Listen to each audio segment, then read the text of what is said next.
Oh dear. I'm wearing my grandma shirt here and I have on too much blush. Welcome to my life.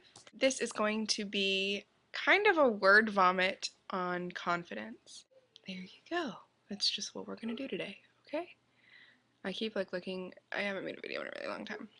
Anyways, so I'm gonna preface this by saying, kind of giving you a little bit of my background, because I think that it's important for you to realize that I have not always been this confident, and I have not always loved myself as much as I love myself right now. Growing up, I was a complete outcast.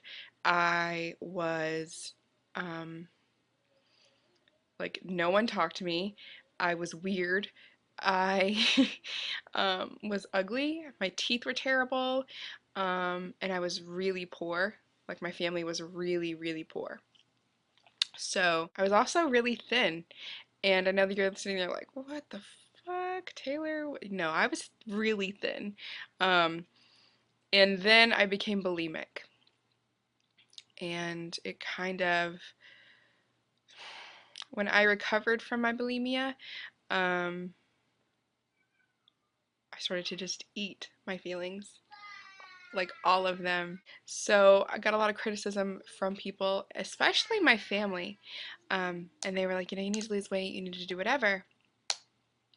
So my junior year of high school, I moved to Florida. It's probably the worst time of my life because I moved to a high school that no one knew me, and it was a very close-knit high school, and there were a couple hundred people there maybe in my graduating class, and I sat at lunch alone. No one spoke to me during class, nothing. It was just like, oh, you're new? Okay, well, let's just ignore you.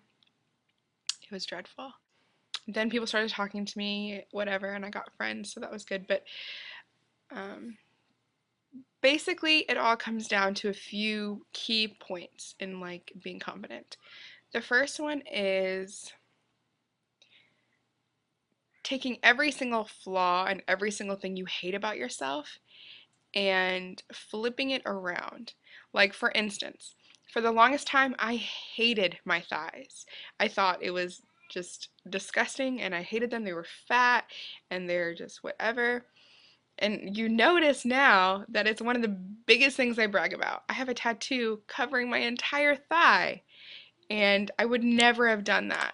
Like, if you would have told me that 5 years ago, I would have looked at you and been like, I don't like my thighs. I'm not gonna tattoo something on them. But yeah. So look at the things that you don't like about yourself and make them something that you love about yourself. Every single day, tell yourself how much you love that body part. Another thing is to realize that you need to stop comparing yourself to others. One of the, when we're talking about confidence, something that I get a lot is people messaging me or reblogging something of mine and saying, I wish I looked like her. I hate hearing that. Not because I don't think it's a compliment. It's a massive compliment if you think about it. But it's because you don't need to look like me to be pretty. Like, you are gorgeous. Why would you? No, don't compare yourself to me.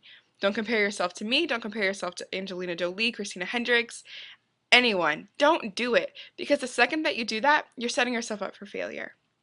You are going to be you forever. Regardless of what you think, regardless of what you change, this is who you are. So if you accept it and start to love yourself, then it becomes like, okay, I don't need to look like these people. Would I like to look like Angelina Jolie or Adriana Lima? Fuck yes, I would. They're gorgeous women, but I'm never gonna look like them. Ever. So instead of dwelling on the fact that I don't look like them, why don't I just say, you know what? I may not look like Adriana Lima, but I'm pretty fucking sexy. You know what I mean? I don't know. That's where my mentality goes to. Um, Another one is to surround yourself with people who don't bring you down. I've had friends who are only your friends to bring you down, like women that would be like, oh, do you like this dress on me or this dress? And they'll pick the obviously ugly dress and just to make you look worse than them. You don't need that. A little competition is fabulous. You need competition to just better yourself. You need it. But you don't need women or men around you in your life that bring you down. It's not worth it.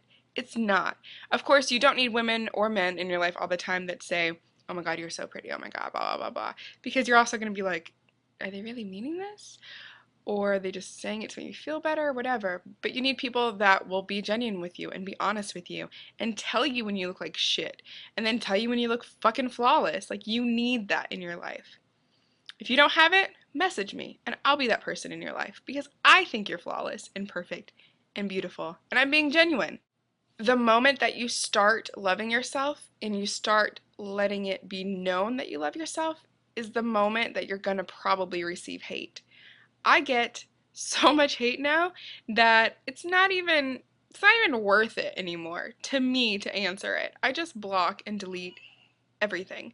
People are going to hate you if you love yourself, and people are going to hate you if you hate yourself. So why not choose the one that makes you feel good? Does that make sense? Like, if you're the type of person that's like, oh my God, I hate myself, I'm so ugly, my life is just terrible, whatever, people are going to be like, oh, she's such an attention whore, oh my God. Then, if you're the kind of person that's like, oh my God, I love myself. I look really pretty today. Yeah, that's cool. I'm gonna take a picture of this. I look really good. Oh, she's such an attention whore. You're gonna get it either way. You might as well just be like, yeah, but me taking pictures of myself and thinking that I'm pretty makes me feel really good. So I'm gonna go that route. Go that route because you're gonna have people hate you regardless. Um, yeah. So that's kind of it, really. I kind of talked for a really long time about nothing. Basically, just I love you, and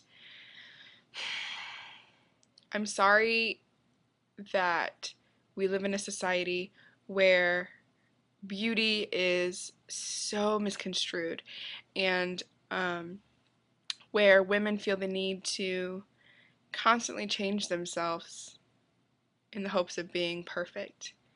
Um, it's not fair and it's not right. But you know what? At the end of the day, if you think you're beautiful, others are going to follow suit. So, yeah. If you guys have any questions, you know where to find me.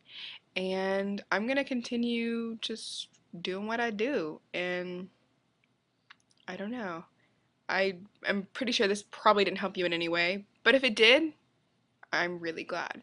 And yeah. So I hope you have a great day. And you're beautiful. And yeah. I just want to kiss your face all the time. Okay? All right. I'll talk to you guys soon. Bye. Oh my gosh. I just my bangs. I don't even get it. Why are you doing that? Ah. People are like, oh, you duck face. Mm. Mm.